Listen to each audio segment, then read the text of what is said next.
Vamos estar orando pelo servo do Senhor, amém? Vamos ficar sobre os nossos pés, vamos estar entregando a vida dele nas mãos do Senhor. Ele já está, né? Mas que o Senhor possa usar ele nessa noite, amém? Senhor, meu Deus e meu Pai, quero, Senhor, aqui continuar entregando a vida do teu servo nas tuas mãos. Eu creio, Senhor, que o Senhor já palestrou com ele, Senhor. Eu creio que o Senhor já desceu fresquinho a palavra, Senhor, sobre ele. Senhor, obrigado pela vida do teu filho. Obrigado por mais essa noite, por mais essa oportunidade. Senhor, coloca palavras, Senhor, nos seus lábios, Senhor.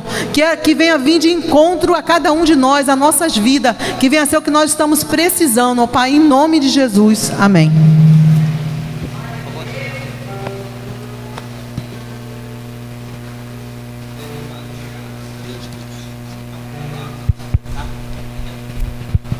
A parte do Senhor para a igreja, amém? Abra sua Bíblia, por favor, no livro de Jó.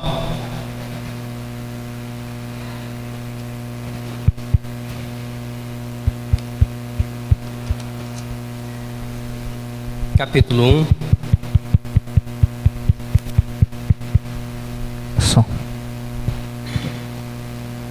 Diz assim. Obrigadão. Valeu. Diz assim, som. Virtude, a tentação e as perdas de Jó. Até o versículo 3. Havia um homem na terra de Uz, cujo nome era Jó. Este era homem sincero, reto, temente a Deus, e desviava-se do mal. E nasceram-lhe 7 filhos e 3 filhas, e era o seu gado 7.000 ovelhas e 3.000 camelos, e 500 juntas de bois, e 500 jumentas. Era também muitíssimo a gente ao seu serviço, de maneira que este homem era maior do que todos os do Oriente. Pode se assentar, por favor. Quero louvar a Deus pela oportunidade que Deus ele tem nos dado de trazer uma palavra para alimentar a nossa alma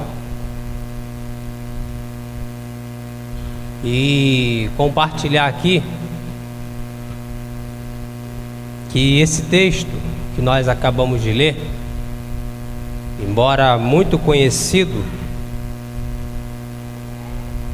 Jó ele era um homem que era na sua geração, habitava ali na terra de Uz, como nós acabamos de ler, e ele era uma raridade, ou uma exceção na sua geração. Você vê que o versículo 1 ele fala que ele era um homem sincero, ele era um homem reto, temente a Deus e que se desviava do mal. Então, esse versículo ele fala que a conduta de um homem na sua geração, a qual Deus chamou ele para ser um referencial. Essa é a verdade. Nós sabemos muito bem da história de Jó, que embora tivesse ali desfrutando de uma grande provisão de Deus na sua vida, ele era invejado. A Bíblia não relata, mas por alguns da sua presente era, e principalmente pelo maior inimigo da nossa vida, que é chamado opositor, diabo, acusador, caluniador. A Bíblia fala que quando vieram os filhos de Deus, apareceu também Satanás, e Deus ele fala com Satanás e dá testemunho de Jó. Olha que interessante: viste tu meu servo Jó, homem sincero, reto, temente a Deus ou a mim, e que se desvia do mal. Então ele era invejado, principalmente pelo opositor da nossa vida, que veio simplesmente com uma função que nós bem sabemos que era matar, roubar e destruir, e que tentou, com a sua oposição ou com a sua inveja, como relata o capítulo 14 de Ezequiel, que ele disse ou tentou um dia estabelecer o seu trono acima das mais altas nuvens, que ele seria semelhante ao Altíssimo. Então esse opositor, ele aparece perante os filhos de Deus, os anjos, e ele começa a não tentar Deus, porque Tiago disse que Deus, ele não pode ser tentado pelo mal, e a ninguém tenta. Ele não tentou a Deus, mas ele queria ver a desgraça ou a ruína de Jó. Então Deus, ele permitiu que Satanás, ele tocasse nos bens desse homem, ele tirasse tudo aquilo que ele possuía. É interessante que o próprio Jó, embora ele fosse um homem reto, temente a Deus, que se desviava do mal, que era sincero, ele mesmo relata no seu livro que aquilo que ele mais temia me sobreveio. O que ele mais temia, porque ele sabia que os filhos dele eram jovens, festivos, davam ali os seus banquetes. Então ele, com essa preocupação de que seus filhos ou a sua família viessem pecar contra Deus, ele pega e começa a oferecer banquetes pelas madrugadas a Deus, sacrifícios a Deus. Então Satanás, que é o grande opositor, ele estava observando a conduta diariamente de Jó, porque a Bíblia, ela vai dizer que o inimigo da nossa alma, Pedro fala isso, o apóstolo Pedro, que ele está ao nosso derredor, ele está clamando, bramando como leão, buscando a quem ele possa tragar. E Jó, ele foi uma exceção na sua geração, na sua presente era, pelo testemunho de vida. Não era um homem soberbo, um homem arrogante, porque tinha 1000 bois, ovelhas, vacas, que era o homem mais rico do Oriente. Não, era um homem que andava na sua simplicidade, na sua santidade, mas ele buscava fazer com que o nome do Deus pelo qual ele servia fosse glorificado através da sua vida e através da sua família, dos seus filhos, e juntamente com a sua esposa. Só que Deus, como eu falei, ele procura, ele dá, o próprio Deus, olha que interessante, o próprio Deus, ele dá testemunho de Jó. Viste tu meu servo Jó? Olha que privilégio. Eu quero me deter aqui nessa palavra de Deus, que Deus, ele fala de Jó. Viste tu meu servo Jó? É como se Deus estivesse falando hoje, eu vou aqui conjecturar: viste tu meu servo Gustavo? Viste tu meu servo Rafael? Homem justo, sincero, temente a Deus, que se desvia do mal. Então Deus, ele quer, como nós estamos numa quinta profética, Deus, ele quer dar testemunho da minha e da sua vida. Deus, ele tem prazer nos seus em poder falar, ou ao menos retribuir com as suas dádivas, as suas bênçãos, a sua provisão sobre nossa vida, desde que nós obedeçamos a voz da sua palavra e andemos em santidade, em obediência, em temor, com sinceridade, com retidão, com uma conduta temente a Ele, uma conduta sincera. Deus, ele quer que cada um de nós vivamos nesse presente século de forma justa, santa e piamente, porque foi exatamente isso que Paulo, ele falou a Tito, quando ele fala a respeito da graça de Deus, lá no capítulo 2 de Tito. Porque a graça de Deus se há manifestado, trazendo salvação a todos os homens, ensinando-nos que, renunciando à impiedade e à concupiscência mundana, vivamos nesse presente século sóbria, justa e piamente, aguardando a bem-aventurança e o aparecimento da glória do grande Deus, nosso Senhor Jesus Cristo, o qual se deu a si mesmo por nós em preço de sangue, para nos remir de toda a iniquidade e purificar para si um povo seu especial, zeloso e de boas obras. A graça de Deus, quando ela se manifestou para mim e para a sua vida, que é o favor imerecido de Deus, é para que nós vivamos nesse século sóbria, justa e piamente, praticando a piedade, praticando a justiça, andando numa vida de santidade e obediência. Por conta da nossa natureza, nós temos uma grande proporção a nos declinar para as práticas do pecado, seja ele de qual forma for. Mas a graça de Deus, ela se manifestou exatamente para isso, para nos remir, nos lavar, nos limpar de toda a iniquidade. Foi exatamente, aleluia, que a graça de Deus, ela se manifestou para isso na nossa vida. Esse foi o foco principal da graça de Deus na nossa vida. Aí Paulo, ele vai dizer que nós não devemos ousar da graça de Deus para voltar a praticar os mesmos pecados antes cometidos. Jó, ele passou por um processo na sua vida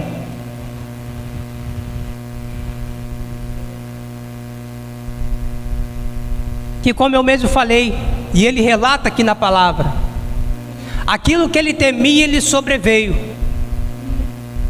Aquilo que ele mais temia, ele sobreveio, porque ele sabia que tudo que ele possuía vinha de fato da mão de Deus, mas a qualquer momento ele sabia que poderia ir embora. Por quê? Porque na verdade nada que Jó possuía e nada que nós possuímos no tempo presente é nosso. Nós somos simplesmente aquilo que Paulo, ele falou para a igreja de Coríntios, que nós somos ministros, nós somos dispenseiros da multiforme graça de Deus. O que você tem, o que você possui, ou aquilo que você vier adquirir, não é seu. Você é simplesmente ministro e dispenseiro da multiforme graça de Deus. E Paulo, ele completa o texto dizendo que ainda assim requer-se nos seus ministros fidelidade, que cada um se ache fiel. E é exatamente isso que Jó, ele demonstrou diante de Deus, fidelidade. De tudo aquilo que ele possuía, ele atribuía a Deus, ele consagrava a Deus,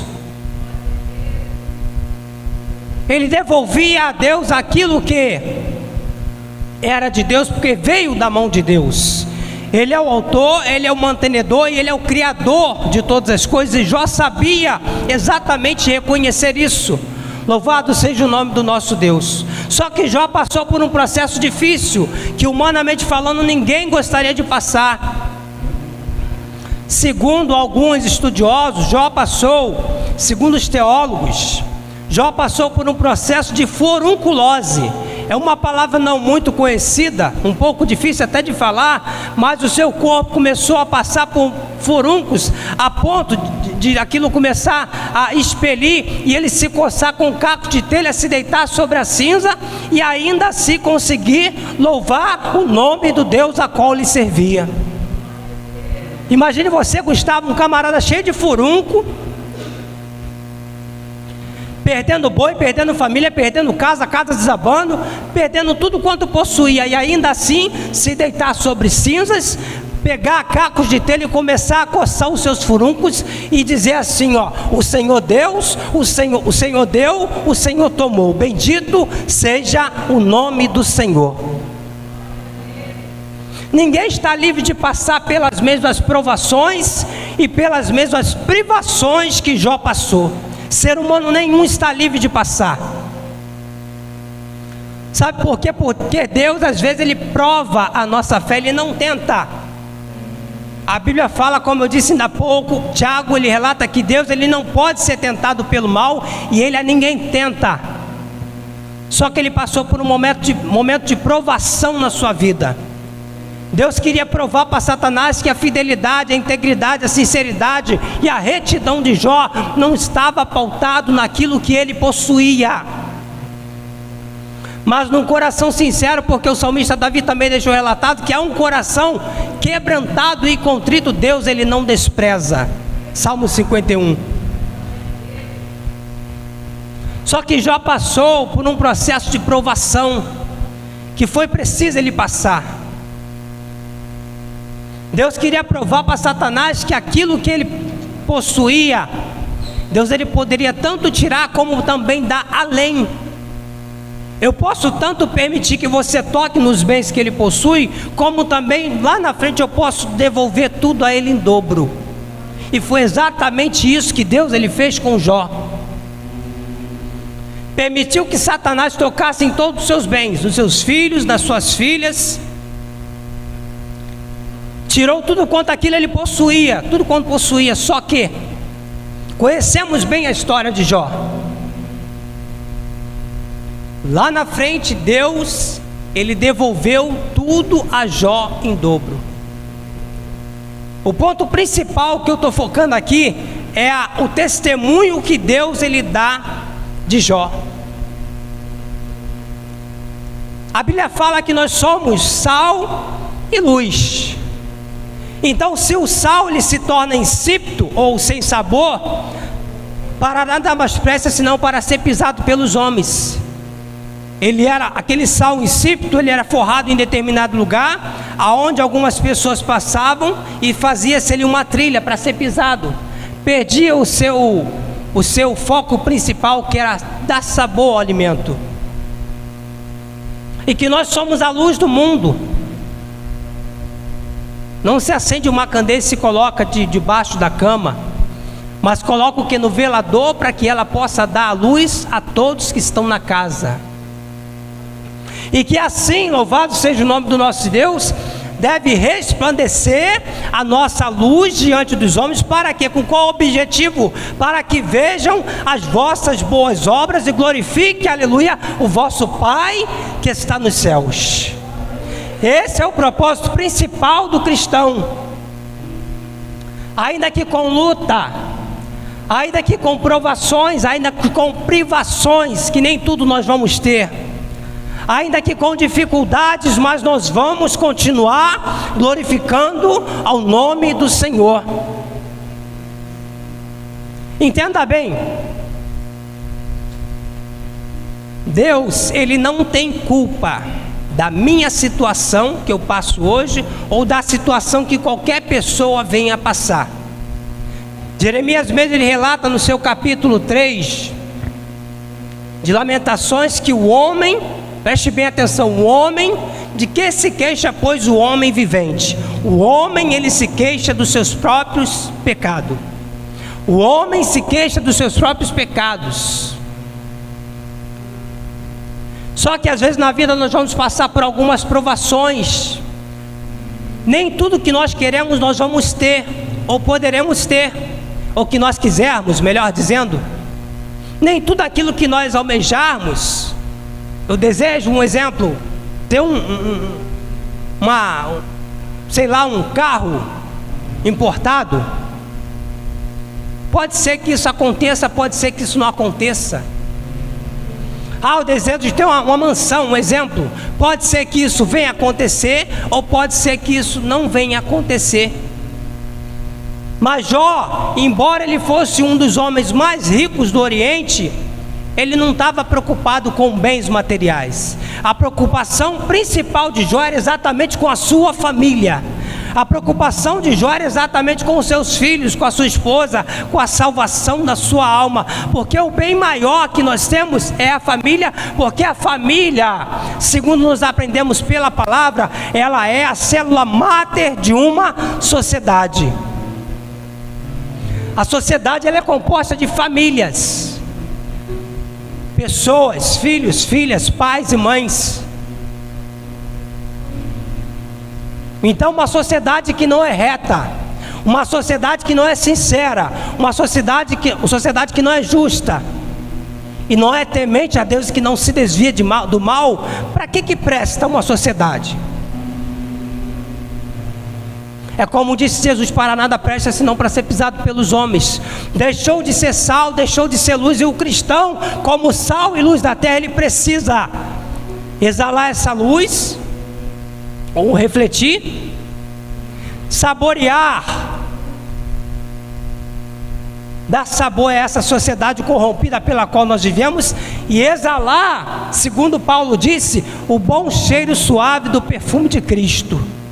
Esse é o propósito principal de uma sociedade, de uma família cristã, de um cristão, de um homem e de uma mulher de Deus. Às vezes na vida nós passaremos, ou iremos passar, ou nós passamos por algumas, digamos assim, algumas lutas ou processos na nossa vida, como bem disse Jeremias no seu capítulo 18, a partir do versículo 1, que Israel ele precisava ser moldado. Louvado seja o nome do nosso Deus. Israel precisava passar por um processo de transformação na sua vida. Israel precisava passar pelo verdadeiro oleiro, que é Jesus. Sabe por quê? Porque Israel havia se corrompido.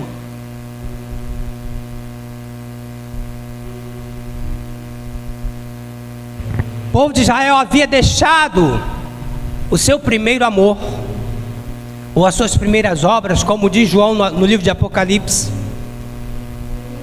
E o processo de se passar na mão do oleiro é difícil. Eu creio que talvez todos aqui sabem que um vaso na mão do oleiro, ele começa a ser moldado. Daqui a pouco ele não está do jeito que o oleiro quer, e o oleiro pega, desfaz aquele barro e começa a refazer dele um novo vaso, e vai moldando até ele ficar do jeito que Deus quer. O que eu quero dizer com isso? O processo que Jó passou na sua vida não era para provar para o próprio Deus o jeito que Deus o queria, até porque ele já estava do modelo digno de ser imitado pela sociedade a qual ele vivia na sua presente era. Mas ele queria provar para Satanás, além da sua fidelidade, que ele era um modelo a ser seguido. Diácono Sebastião era um homem sincero, era um homem reto, era um homem temente a Deus e que se desviava do mal. E sabe o que mais ele fazia? Honrava a Deus com todos os seus recursos, todos, sem exceção. Aí esse processo do barro na mão do oleiro, a palavra do Senhor, que veio Jeremias dizendo: levanta-te, desce à casa do oleiro, e lá te farei ouvir as minhas palavras. E desci à casa do oleiro, e eis que ele estava fazendo a sua obra sobre as rodas. Como o vaso que ele fazia de barro se quebrou na mão do oleiro, tornou-lhe a fazer dele outro vaso, conforme o que pareceu bem aos seus olhos fazer. Está vendo? Deus, ele às vezes permite situações na nossa vida para nos moldar da forma que Ele quer, porque Ele é o oleiro, nós somos o barro. E a criatura jamais ela pode contender com o seu Criador. Por que fizeste tu?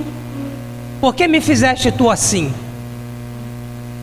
Não pode a criatura contender com o seu Criador de forma alguma. Então Israel passou por um processo na sua vida, e é exatamente isso que muitos de nós passamos, porque Deus ele quer que nós sejamos um modelo digno de ser imitado. Louvado e engrandecido é o nome do nosso Deus. Deus ele quer que nós sejamos um exemplo.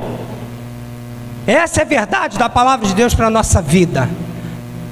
Paulo ele chama Timóteo, que ainda é jovem pastor, e fala: Timóteo, sê tu o exemplo. Sê tu o exemplo na palavra, no trato, na santidade, na caridade.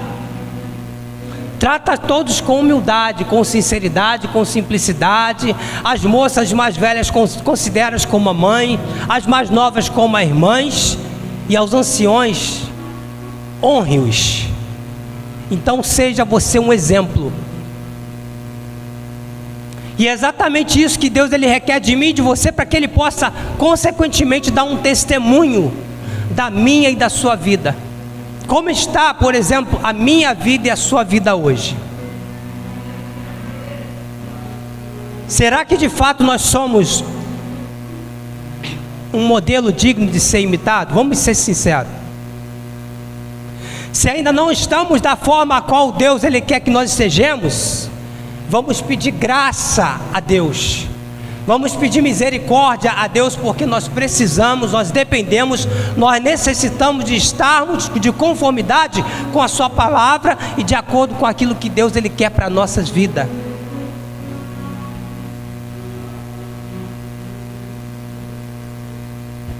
O propósito principal da igreja na terra, eles são dois. Eu estava analisando o livro de Tessalonicenses, seu capítulo, sua segunda carta, que ele é dois propósitos: é servir e esperar o aparecimento da glória do grande Deus através da pessoa de Cristo Jesus a esse mundo para nos resgatar.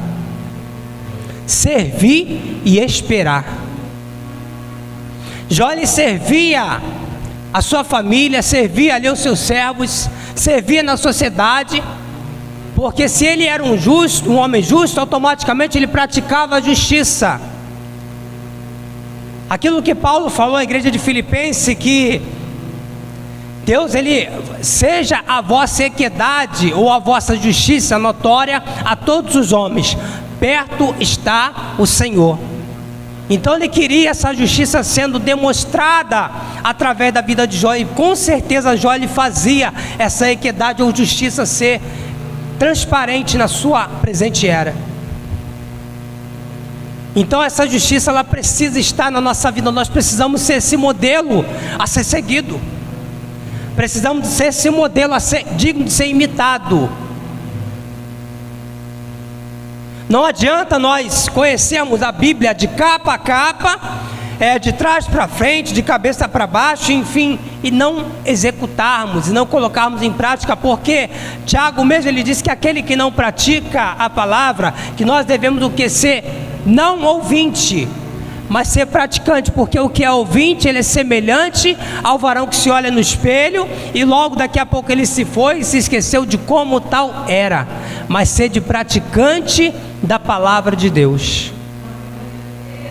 Eu pratico a palavra de Deus quando eu ando em sinceridade. Eu pratico a palavra de Deus quando eu ando em santidade, no meu falar, no meu olhar, no meu pensar, no meu agir, na minha conduta diária. Eu pratico a palavra de Deus quando eu ando em justiça diante de Deus. Quando eu ando em retidão. As pessoas elas estão buscando muitas coisas nesse mundo atual ao qual nós vivemos, principalmente, diaconisa Josenilda, o culto ao corpo. Hoje prevalece o culto ao corpo. Os homens andam com calça apertadinha, até pastores subindo em altar com calças apertadinhas, está uma pouca vergonha, essa é a verdade. Mulheres com roupas seminuas. E não é julgando ninguém, mas vamos ser bem sinceros. Nós precisamos fazer aquilo que Malaquias ele deixou relatado assim, ó: e outra vez vereis a diferença entre o justo e o ímpio, entre o que serve a Deus e o que não serve. Se ele fala que outra vez vereis a diferença, é porque teve outras oportunidades, outras, para saber se de fato haveria um justo e o ímpio, o que serve a Deus e o que não servia. Esses dias eu vi um homem que se diz pastor, através de uma rede social, não tem o Facebook, não tem o WhatsApp, não tem Instagram, só tem WhatsApp, mas não tem Instagram nem Facebook. Mas eu observei um pastor com uma roupa toda apertadinha em cima do altar pregando. Pastor Rafael, as vergonhas desse homem que se diz ser pastor aparecendo diante da plateia. E pastor, eu achei vergonhoso. Uma falta primeiramente de temor à palavra de Deus e uma falta de respeito com os santos e as santas de Deus, que são a menina dos olhos de Deus. Eu achei uma grande falta de temor, de respeito. Mas esses homens hereges que se diz ser pastor, se diz ser chamados por Deus, que não dão um bom testemunho como Jó dava na sua geração, um dia eles prestarão conta com Deus. Porque Paulo ele falou que ao homem herege cabe uma e outra admoestação. Depois, se aparta-te dos tais, se afasta deles. Jó lhe dava um bom testemunho. É triste falar isso, mas o evangelho ele está tomando um rumo totalmente deturpado, distorcido da essência dos primórdios da igreja. Está vergonhoso, pessoas que se diz cristão. Estamos agora aí, daqui a pouco carnaval, e crentes pulando o carnaval. A verdade da palavra de Deus, ela tem que continuar sendo pregada. Pessoas que se diz crente pulando o carnaval, seminuam, mostrando as vergonhas.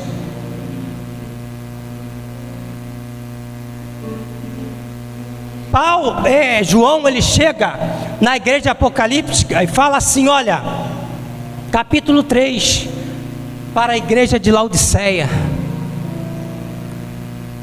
Uma igreja rica, uma igreja bem próspera, que pensava que o grande sucesso que eles tinham estava pautado na sua riqueza. Aí Deus ele chama a igreja e fala assim, vocês não sabem que vocês são miseráveis, vocês são desgraçados, vocês são pobres, vocês são cegos e vocês são nus. Aconselho que de mim compres ouro provado no fogo, e se vista de veste branca, para que não apareça a vergonha da tua nudez. É o conselho que eu te dou. Compra ouro provado no fogo e veste branca, para não aparecer as suas vergonhas. E esses homens e essas mulheres se dizendo pastores. Aí a inversão, é uma perda de identidade muito grande que está acontecendo, que isso é vergonhoso. Eu costumo dizer que se o apóstolo Paulo fosse vivo na presente era, ele ia dar uma coça de porrete em muitas pessoas que se diz crentes. Porque é um homem que mais se doou, mais sofreu pela causa do evangelho, depois de Jesus Cristo, claro. Ver essa vergonha acontecer no mundo atual. E nós estamos aí rumo a um carnaval. E o que vai acontecer? Muitos vão dar mau testemunho, infelizmente, porque o joio e o trigo eles estarão sempre juntos. Pessoas bebem, pessoas pulam o carnaval, pessoas acham que Deus ele não está vendo, pensam que Deus ele está morto. Só que a Bíblia diz que ele tem os olhos como chama de fogo e tem pés como latão reluzente. E da sua boca ele tem uma espada afiada, e que ele vai desfazer o ímpio, segundo Tessalonicenses, Paulo ele falou à igreja tessalônica, com o sopro da sua boca ele desfará o iníquo. É isso que diz a palavra, através do sopro da sua boca. E infelizmente as pessoas se intitulam, eu sou crente, eu sou cristão, mas as obras, elas não condizem com uma vida de um homem que aqui sofreu, perdeu tudo, mas o seu amor, a sua integridade, a sua sinceridade, a sua retidão, a sua justiça prevaleceu. Sabe o que ele fala no final? Nós sabemos, eu saí nu do ventre da minha mãe, e nu eu vou voltar do pó da terra. O Senhor Deus deu, o Senhor Deus tomou, e bendito seja sempre o nome do Senhor. É o que Paulo disse, que Jó disse, perdão. Paulo ele falou para Timóteo também que nada, presta bem atenção, 1ª carta capítulo 6, nada trouxemos a esse mundo, e manifesto é que nada poderemos levar dele. Nós não trouxemos nada para esse mundo. É como eu disse, nós somos, Rafael, ministro e dispenseiro da multiforme graça de Deus. Nós só estamos aqui como mordomos, só administrando. Quando chegar o tempo da prestação de conta, tudo isso perecerá, porque Pedro já havia profetizado isso, que o mesmo céu que hoje existe, a mesma terra que hoje existe, eles se reservam para o fogo eterno que há de devorar todos os homens ímpios. Então, vamos fazer com que Deus ele possa dar testemunho da nossa vida, a nossa conduta diária, seja através do pensar, do falar, do agir, das nossas vontades, nossos impulsos, emoções e desejos. Vamos pedir a Deus que Ele nos molde, ou venha nos moldar, que possamos ser um modelo digno de ser imitado, para que onde nós passarmos, nós possamos dizer que, as pessoas possam dizer, melhor dizendo, que ali vai um verdadeiro servo de Deus, uma verdadeira serva de Deus. Não vamos fazer aquilo que Paulo falou para a igreja de Coríntios, dar ocasião ao pecado para nos privar da graça. Daremos ocasião ao pecado para nos privar da graça de Deus? Não. Antes nós devemos rejeitar as práticas do pecado. Então está aqui um homem sincero, reto, justo, temente a Deus e que se desviava do mal. Seu nome é Jó. Então nós glorificamos a Deus por essa palavra. Eu peço que o Espírito Santo ele continue a palestrar no coração dos irmãos, e que nós possamos estar fazendo aquilo que Paulo falou à igreja de Efésios, que possamos estar sempre firmes e constantes, igreja de Corinto, perdão, firmes e constantes, sempre abundantes na obra do Senhor, sabendo que o nosso trabalho ele não é vão no Senhor, antes ele tem uma recompensa. Que Deus em Cristo nos abençoe. Eu agradeço a minha oportunidade no nome de Jesus.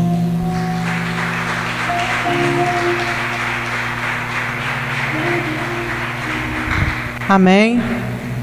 Glória a Deus. Deus continua abençoando nosso pastor Joelson.